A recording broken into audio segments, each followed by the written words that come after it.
Alrighty, welcome back everyone. We just talked about some of the wide receiver rankings that have come out from Chris Sims into this NFL draft period. I did not necessarily fully agree with what he had, but I think he had some very interesting takeaways from it. But now it's time for breakout players in 2024. We have done a couple of iterations of this, and more names keep coming to my mind. So we are going to continue the train on. Much more players to get to. And let's start with the quarterback position and a guy that you probably might not know the name of.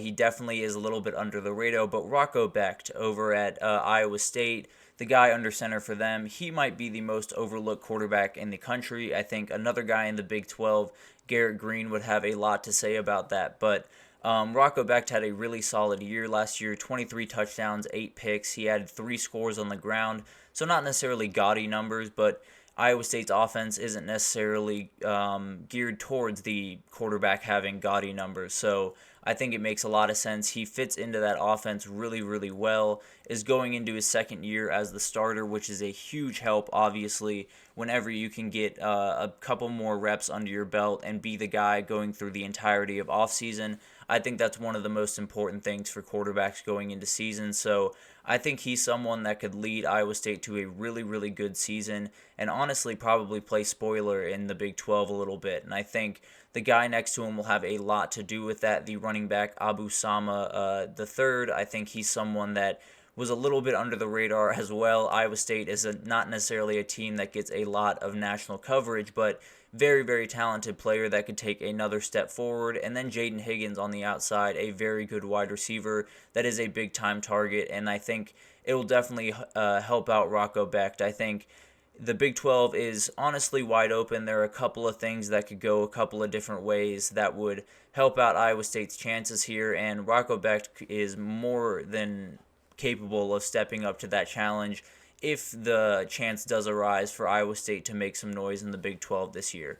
But let's get over to some running backs, the guys that are right next to Rocco Becht or right next to Jalen Milroe in this scenario. Justice Haynes, the running back from Alabama, is just an absolute beast. We talked about it with Marvin Harrison Jr., might be the perfect wide receiver build.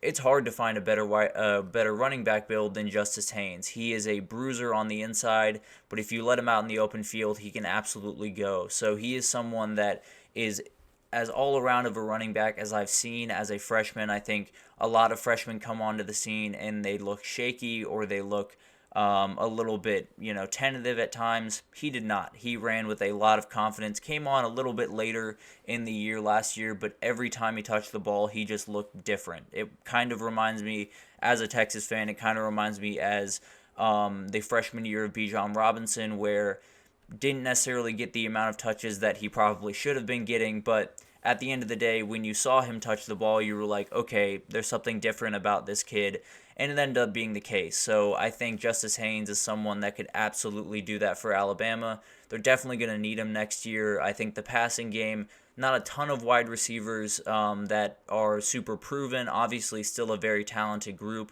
but they're going to need the run game as much as possible, especially with Jalen Milroe in the backfield. I think having that quarterback run will help these other guys tremendously, and Justice Haynes will be chief among them. I think him with Jamarian Miller is about as good of a duo as there is in the league, a little Justice and Jam as they call them in Tuscaloosa.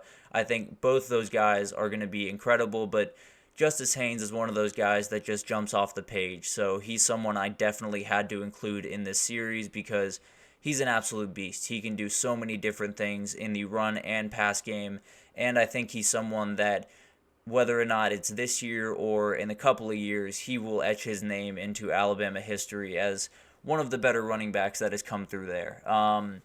Another running back in the SEC, formerly the SEC West, is Ulysses Bentley, the fourth, the running back from Ole Miss.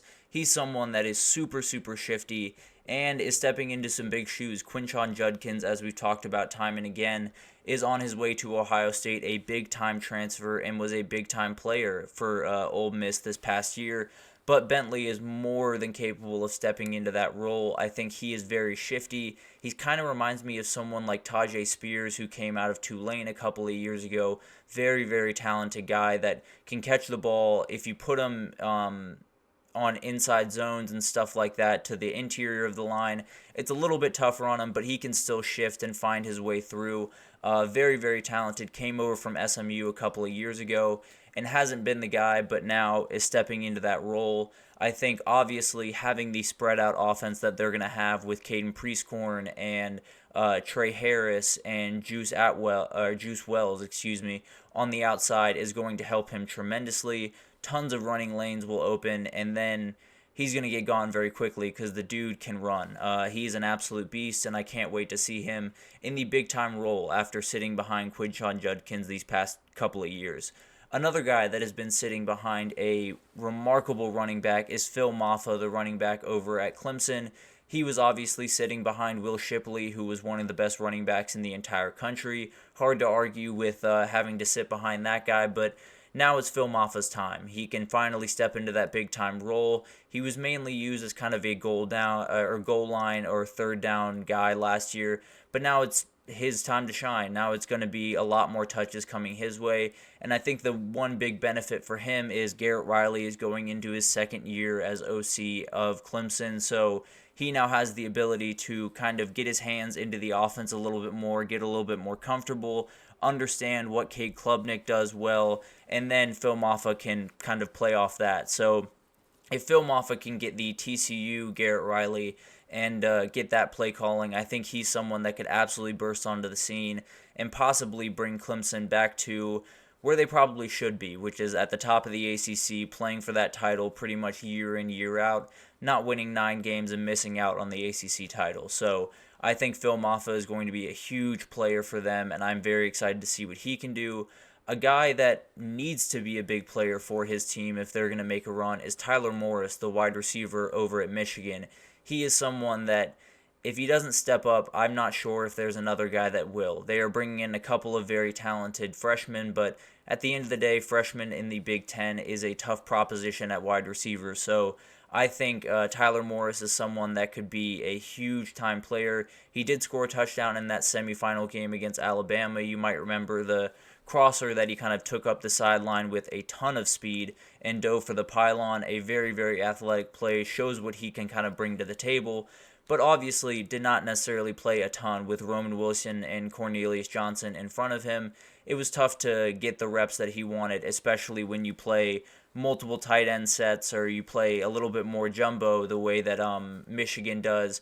It's harder for wide receivers to get that rotation in the way that they would like, but Tyler Morris is someone that could absolutely burst on the scene, and they kind of need him to because I'm not too confident in Alex Orji's ability to just run this offense quite as fluidly as J.J. McCarthy did. He is someone that put the ball exactly where it needed to be, exactly when it needed to be there, probably 9 times out of 10, and I don't think that's something that Alex Orji can necessarily do. So I think he's going to need some help from some really talented wide receivers, and Tyler Morris would be as big a part of that as anyone. So I think if you're trying to rank people that are most important to this offensive success of Michigan, Tyler Morris would be right up there near the top because they need a threat downfield if they're going to be able to compete with the Ohio States and the Oregons and the Washingtons of the world that they do have to play. So very interested to see what he can do if he can step into that big-time role.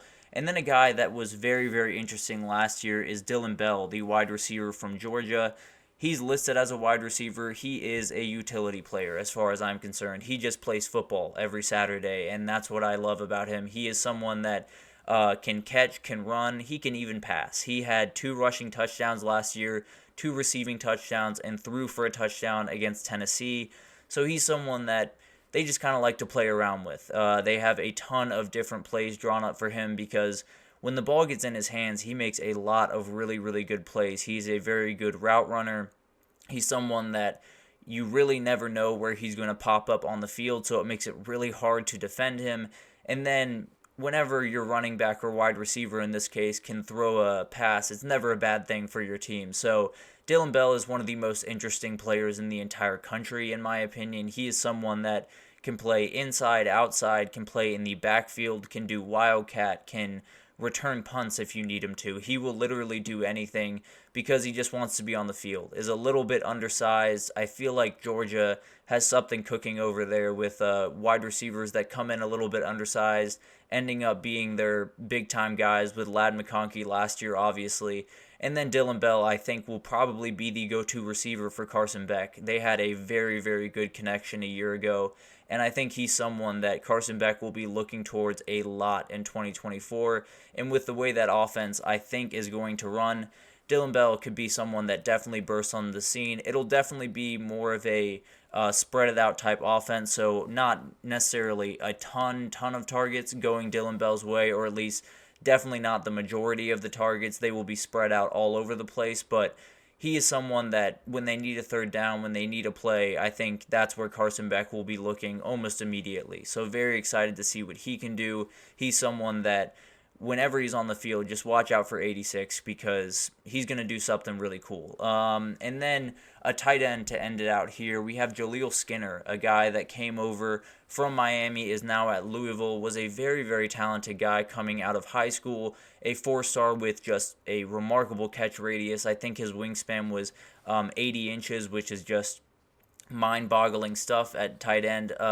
Can really move, is more of that kind of wide receiver tight end hybrid that we've started to see more and more as offenses have spread out more and more. And I think he's someone that Jeff Braun in Louisville can use really, really effectively in the red zone, in third downs.